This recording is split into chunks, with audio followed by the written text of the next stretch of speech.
Eggert og Michelle segja að fyrsta húsið sem þau keyptu í Súðavík hafi verið ást við fyrstu sýn.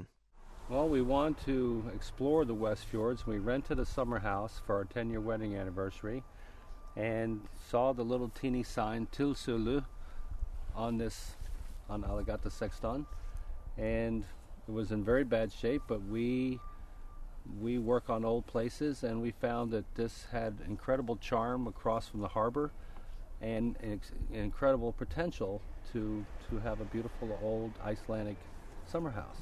Þau hafa komið hingað árlega árabil. Michelle hér í 28. sinn en Eggert hefur tapað tölunni á sínum ferðum til landsins enda heimsótti hann íslenska ömmu sína á hverju ári frá því hann var barn. Tengsl hans við Ísland eru sterk. The ties. Well, to tell you, when on this trip we just put 4 crosses at Hetlusandur. We had 4 family members on unmarked graves and found out that they were talking that maybe they were going to level the cemetery.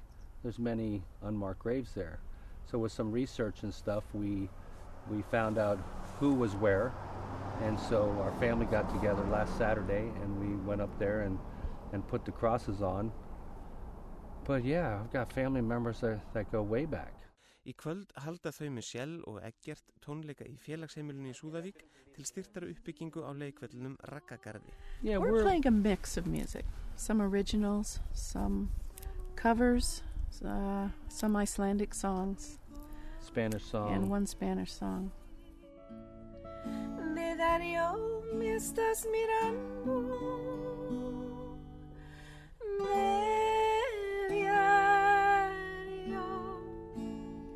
Me miras pobre,